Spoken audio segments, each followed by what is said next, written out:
Nasa isang summer camp ang ilang bata na sina Taichi, Sora, Yamato, Koshiro, Mimi, Takeru, at Joe. Bigla nilang naramdaman ng isang malakas na hangin at paglabas nila mula sa maliit na bahay ay nagulat sila nang makitang nabalot ng snow ang paligid. Napansin din nila ang isang magandang aurora sa kalangitan na ipinagtaka ni Koshiro dahil halos imposible itong mangyari sa Japan. Habang nakatingin sila rito, isang pulang bagay na nagliliwanag ang bumagsak malapit sa kanila, ngunit mabuti na lamang at walang nasaktan. Nang suriin ito ni Koshiro, nakita nilang tila mga gadget na unti-unting lumutang sa harap ng bawat isa, kaya agad nila itong kinuha. Ngunit bigla namang dumating ang isang napakalaking alon at tuluyang tinangay ang grupo. Pagmulat ni Taichi, isang hindi kilalang nilalang ang bumungad sa kanyang harapan habang tinatawag ang kanyang pangalan. Nagulat at napaatras siya, at agad na nagtanong kung anong klaseng nilalang ito. Gayunpaman, masaya itong lumapit at patuloy na tinatawag si Taichi na lalo niyang ikinagulat dahil nagsasalita ito at tila kilala siya. Bigla itong tumalon kay Taichi at nagpakilalang siya si Koro-man at matagal na niyang hinihintay ang pagdating nito. Maya-maya ay dumating din si Koshiro na akala ay nag-iisa lamang siya sa lugar kasama ang isang nilalang na nagpakilalang si Motimon. Ipinaliwanag ni Motimon na nasa File Island sila ngayon, at dahil hindi ito pamilyar kay Taichi, nagdesisyon silang libutin ang paligid upang tuklasin ang lugar. Umakyat si Taichi sa isang puno upang obserbahan ang paligid at nakita niya ang karagatan at kabundukan na hindi pa niya nakikita noon. Sumunod si Koro-man sa itaas at doon ay napansin ni Taichi ang isang lumilipad na nilalang nakahawig ng malaking pulang salagubang na papalapit sa kanila. Ipinaliwanag ni Motimon na isa itong Quagmon, isang insect type na Digimon. Sinubukan itong atakihin ni Koro-man gamit ang parang bubbles na lumabas sa kanyang bibig, ngunit walang epekto kay Quagmon kaya nahulog silang dalawa mula sa puno. Muling sumugod si Quagmon kaya dali-daling sinabi ni Motimon na sundan siya. Tumakbo sila at pumasok sa loob ng isang malaking puno na tila kanilang tinagusan na ikinagulat ni Taichi at Koshiro. Ayon kay Koshiro, parang hologram ang kanilang napasukan. Dahil dito, hindi na sila natunton ni Quagmon. Nang tumahimik ang paligid, isang boses ang tumawag sa kanila mula sa labas at sinabing pwede na silang lumabas. Paglabas nila, nakita nilang si Sora iyon kasama si Pyokomon. Maya-maya ay dumating din si Tokomen na tinawag si Takeru, kasama si Yamato na ipinakilala ang kanyang Digimon na si Sunomen. Bigla naman silang nakarinig ng sigaw mula kay Joe na hinahabol umano ng isang nilalang. Umakyat ito sa kanyang balikat at nagpakilalang si Pukomon dahilan upang mapasigaw siya lalo at napansin din niya ang iba pang kagaya nito. Dito ipinaliwanag ng maliliit na nilalang na sila ay tinatawag na digital monsters o mas kilala bilang Digimon. Habang nag-uusap sila, napansin nilang parang may kulang at doon nila napagtantong wala si Mimi. Maya-maya ay nakarinig sila ng malakas na sigaw kaya agad nila itong pinuntahan. Pagdating nila, hinahabol na pala si Mimi ni Quagmon kasama ang kanyang Digimon na si Tenemon. Agad silang tumakbo upang makalayo hanggang sa makarating sa isang bangin. Sinilip ito ni Taichi at sinabing kailangan nilang humanap ng ibang daan, ngunit muling nagpakita si Quagmon.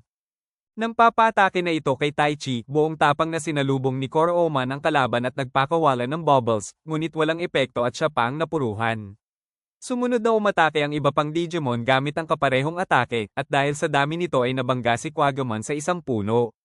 Makikita ang panghihina ng bawat Digimon dahil sa kanilang pagsisikap na protektahan ng mga bata. Muling bumangon si Quagmon kaya napaatras ang grupo hanggang sa dulo ng bangin. Mariing sinabi ni Koro-man na kailangan nila itong labanan, ngunit pinigilan sila ng mga bata dahil alam nilang wala silang laban.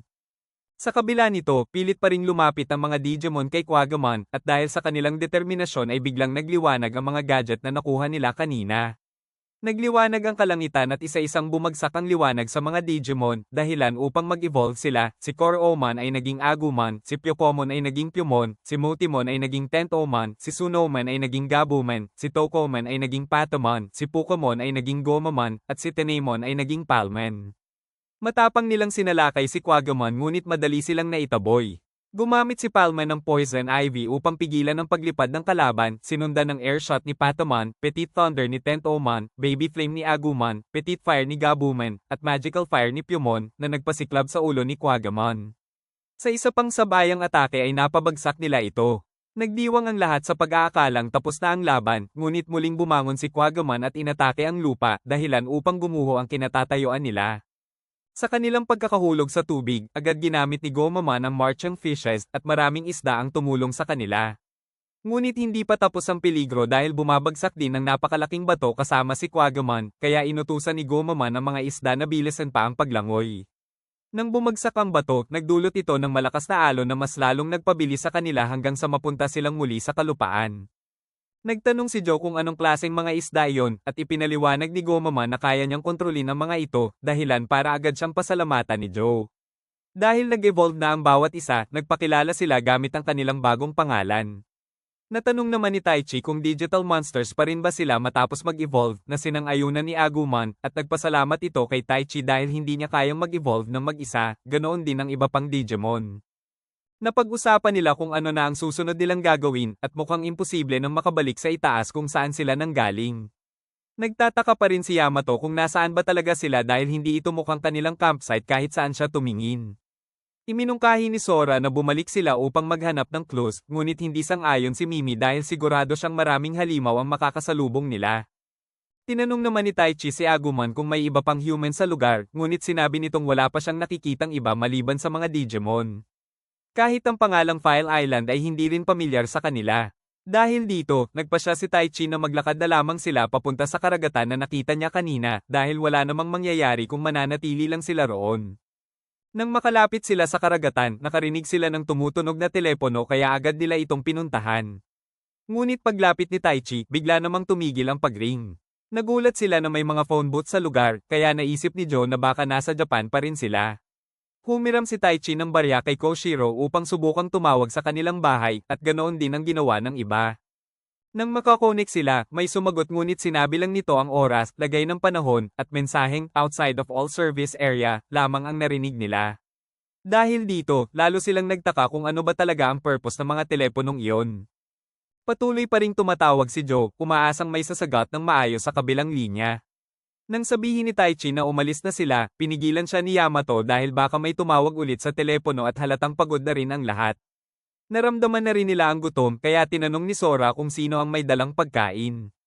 Bago pa siya makasagot, napansin niya ang device na nakuha nila kanina at doon nila napagtanto na bawat isa sa kanila ay may hawak nito kahit hindi nila alam kung para saan. Inilabas ni Sora ang kanyang first aid kit habang si Koshiro naman ay may dalang laptop, camera, at cellphone na hindi na gumagana simula nang makarating sila sa lugar na ito. Si Taichi ay may mini telescope, si Takeru naman ay masayang ipinakita ang bag na puno ng matatamis na pagkain, at si Mimi ay may dalang iba't ibang survival items na ikinagulat ng lahat dahil mukhang handa siya sa anumang mangyari. Napansin ni Taichi na nasa phone booth pa rin si Joe, kasama ang bag nito na may emergency food supply, kaya agad nila itong tinawag. Pinaghatian nila ang pagkain na mayroon sila at iminungkahi ng mga Digimon na maghahanap sila ng sarili nilang pagkain habang sa isang tabi ay pinapakain ni Taichi si Agumon gamit ang kanilang baon. Habang nagre-relax si Gomaman sa karagatan, bigla itong may naramdaman na agad ding napansin ni Piyomon. Maya-maya kumangat ang tubig mula sa buhangin at isa-isang sinira ang mga telephone booth. Lumitaw ang Digimon na si Shelmon at agad nitong inatake si Joe na umaakyat sa bato. Mabilis namang kumilos sila Agumon at ang iba pa upang lumaban, ngunit nang umatake ang karamihan, biglang nawala ang kanilang lakas dahil sa matinding gutom. Dahil dito, ginamit ni Shelmon ang tubig upang kontrahin sila. Si Agumon lamang ang nakipaglaban ng maayos dahil nakakain ito kanina. Nagtulungan sila ni Taichi laban kay Shelmon, ngunit hindi ito gaanong naapektuhan at nagawa pang atakehin ang iba. Nang makita ni Agumon na nasasaktan si Taichi, muling nagliwanag ang kanilang device at nag-evolve siya bilang si Greymon. Nabitawan ni Shelmon si Taichi habang si Greymon naman ay nakipaglaban ng todo, naiwasan ng mga atake at gamit ang Mega Flame ay napalayo ang kalaban. Matapos ang laban, bumalik siya sa pagiging Agumon. Agad siyang nilapitan ni Taichi, at sa nanghihinang boses ay sinabi ni Agumon na gutom na ulit siya, kaya pinakain nila ang kanilang mga Digimon hanggang mabusog. Ayon kay Koshiro, hindi pa tuluyang talo si Shelmon kaya kailangan na nilang umalis bago ito bumalik. Dagdag pa niya, posibleng may ibang tao sa isla dahil may naglagay ng mga telepono, kaya dapat nila itong hanapin. Sinangayunan nito ng lahat at napagdesisyonan nilang simulan na ang kanilang paglalakbay. Natanong ni Taichi si Agumon kung bakit ito bumalik sa pagiging Agumon matapos mag-evolve bilang Greymon, ngunit sinabi nitong hindi rin niya alam ang dahilan. Maya-maya, may biglang nagpakitang Digimon na si Monochrome, ngunit ayon kay Tentomon ay hindi sila dapat mabahala dahil mabait naman ito. Ngunit hindi nagtagal, may isa pang Digimon na sumulpot mula sa kanilang likuran at nagsimulang lumapit sa kanila kaya napaatras sila. Dito nila nasaksihan ang dalawang Digimon na naglalaban para sa kanilang territory, kaya upang hindi madamay sa gulo ay agad silang tumakbo palayo. Sa kanilang mahabang paglalakad, nakaramdam na sila ng matinding pagod. May naamoy si Tentomon sa di kalayuan, at nang makita niya ito ay agad siyang natuwa dahil may natagpuan siyang lake at iminungkahi na doon na muna sila mag-camp. Dahil malayo na rin ang kanilang nalakad at halatang pagod at gutom na ang lahat, napagdesisyonan nilang magpahinga muna at mag-camp sa lugar na iyon. Tuwang-tuwa sila nang makarating sa lake at biglang umilo ang isang trolley kaya dali-dali nila itong pinuntahan.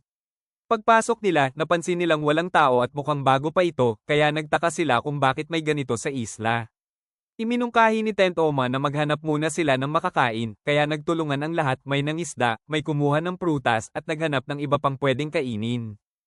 Pinaapoy naman ni Agumon ang magsisilbing ilaw nila sa gabi, at inihaw na rin nila ang mga isdang kanilang nahuli. Sa kalaliman ng gabi, masaya silang kumakain habang napapatanong si Taichi kung magkapatid ba sina Takero at Yamato, dahil tinatawag niya itong kuya, kahit magkaiba sila ng apelyido. Sinagot naman ni Sora na hindi rin niya alam ang dahilan. Nang mabusog ang lahat, nakaramdam na sila ng antok, ngunit iminungkahi ni Koshiro na magpalitan sila ng bantay habang natutulog, na sinang-ayunan ng grupo. Biniro pa ni Taichi si Gabumon na hihiramin ang balat nito bilang kumot, ngunit nang hawakan niya ito ay agad siyang tinulak ni Yamato at muntik pang magkasamaan ng loob ang dalawa, mabuti na lang at agad silang naawat. Sa loob ng trolley ay nagsimula na silang matulog, umaasang walang halimaw na lilitaw. May isang eksena rin kung saan sinabihan ni Yamato si Gabumon na tumabi kay Takero dahil naiinitan siya, ngunit inasar siya ni Gabumon na baka nahihiya lang siyang aminin na nilalamig si Takero. Dahil inaantok na si Taichi, sinabi niya kay Agumon na maghihilamos muna siya at napansin niyang masyado pang maaga para sa pagbabantay ni Yamato.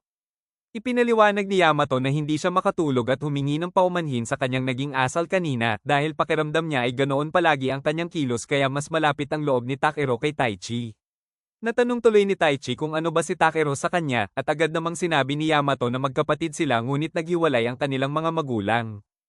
Maya-maya, bigla na lang tumakbo palayo si Yamato at nagsimulang tumugtog. Hindi nagtagal ay yumanig ang paligid at lumitaw ang Digimon na ayon kay Tentomon ay si Sidramon. Habang papalayo ang Digimon, napansin nilang gumagalaw rin ang lugar na kinatatayuan nila. Nagtaka si Tentomon dahil hindi naman ito magwawala kung walang masamang nangyari. Nang matanggal ang buntot nito na nakadikit sa bato, lalo itong nagalit at mula sa ilalim ng tubig ay inatake ang munting isla na kanilang kinalalagyan. Dahil sa pag-aalala kay Takero, agad tumalon si Yamato sa tubig at lumangoy patungo sa kanila.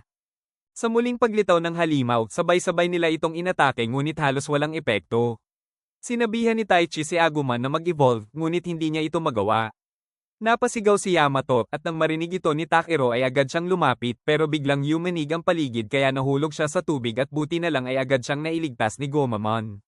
Kinuha ni Yamato ang atensyon ni Sidramon habang inatake ito ni Gabumon, ngunit pinatalsik lamang siya ng halimaw at hinayla pa si Yamato pailalim sa tubig bago pinulupot gamit ang buntot nito. Habang nasasaktan si Yamato at pilit siyang inililigtas ni Gabumon, biglang nagliwanag ang device ni Yamato at nag-evolve si Gabumon bilang Garurumon.